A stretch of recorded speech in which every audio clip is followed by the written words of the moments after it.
them. A lot of teachers, as you can see, agreed that yes, students give you a lot of insight. Their reflections give you an insight into what they feel about the course objectives and the overall designing of the course. They also give you, in the next question, they also give you an insight about their university life in general. As I said, these are all very young adults, 18, 19, maximum 20, staying away from family, managing a lot of things on their own, transportation, accommodation, food, going from one building to another. Ours is a very big campus, so going from one building to another can also be a problem for them at times, in the heat. So in general, what are the things that affect their process of learning negatively? So sometimes you can learn a lot about that by reading their reflections.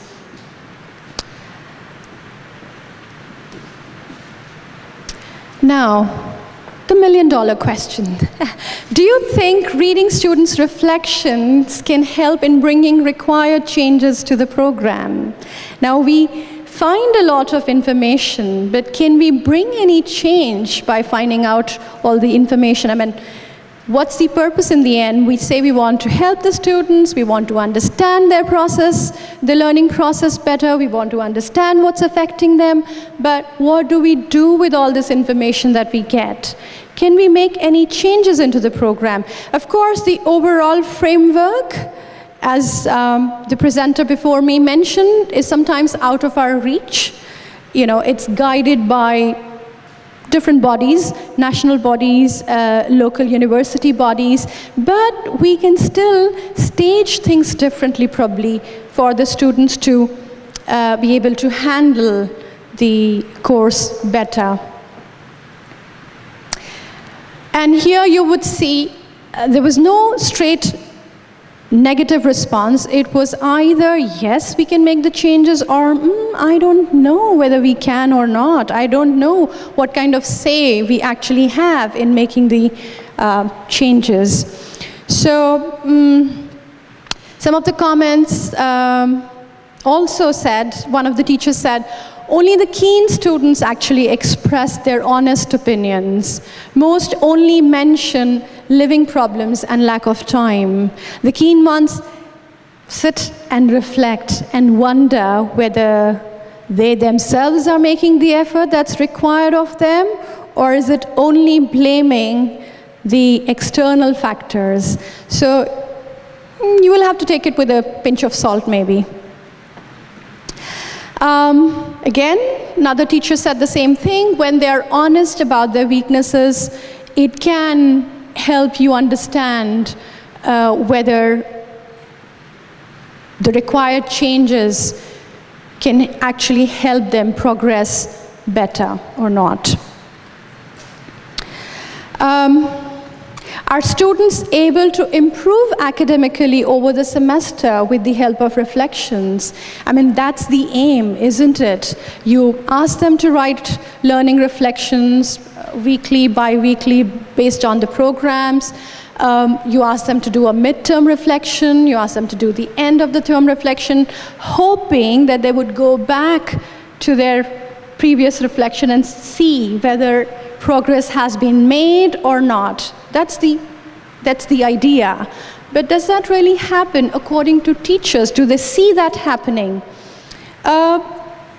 Surprisingly, 57% thought yes. Because we try to do the midterm reflections and end of the term reflections in class with them. We encourage them to bring the portfolio, pull out the prompts, discuss the prompts in a group, and then write individual reflections.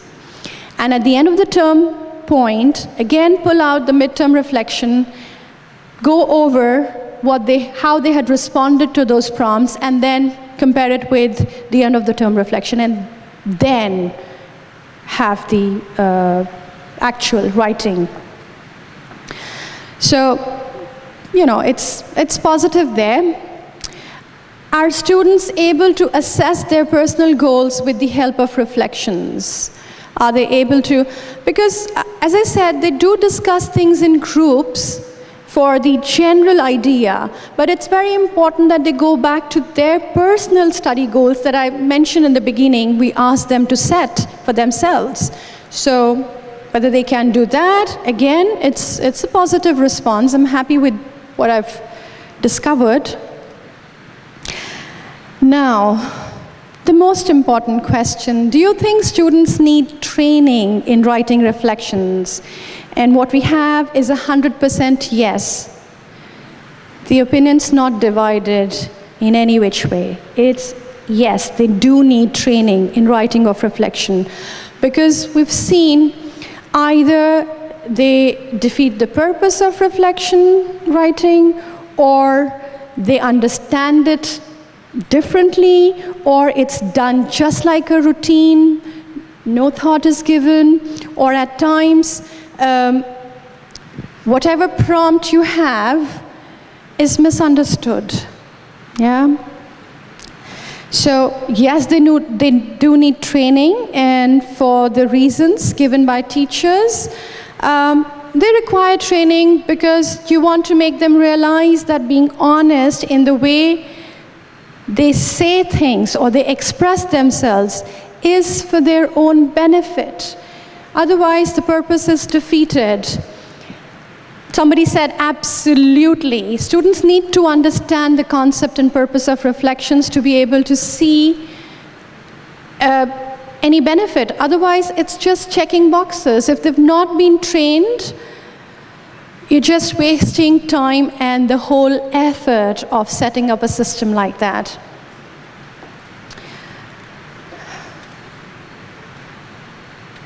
How should reflections be designed? It was asked. Whether it should be open-ended or should follow a tight framework where specific prompts are given and you only want them to, not even prompts, you know, you just want them to answer. As teachers, you've already decided what you want to know, and you only ask that.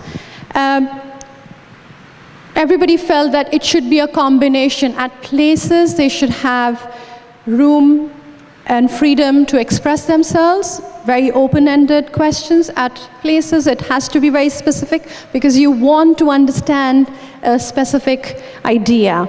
So it has to be a combination of both. It can't be just one. If you want it to be a more objective and constructive reflection.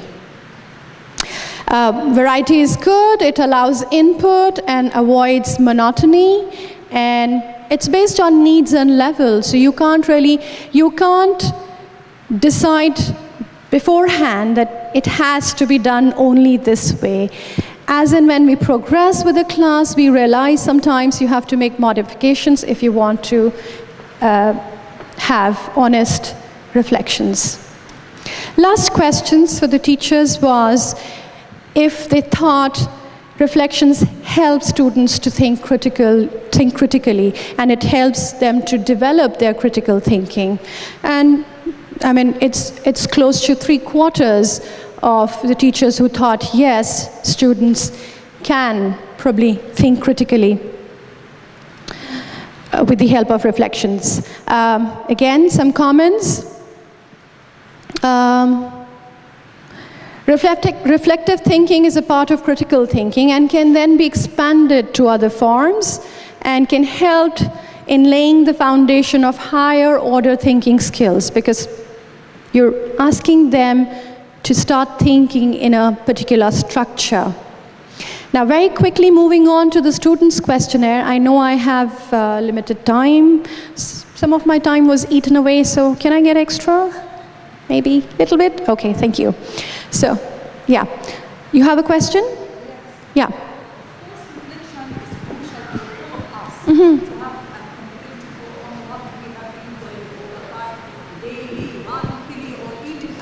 Right. But my question also, thank you. Yes, as I have said, that reflection is very important, crucial for all of us as people, as persons, to have accountability on what we have been doing daily, monthly, or annually. But my question here, to be autonomous, to be independent as a student. To be, I'm sorry? To be independent as a student, as a pupil in the class. My question is self-reflection. Why it is a self-reflection? To be group, yes, self-reflection, but for whole group. Just one sheet for the whole group. Not, I have 5 in each group. Not all 5 members to write 5 sheets. Just one sheet for the group to be, yes, to be more productive.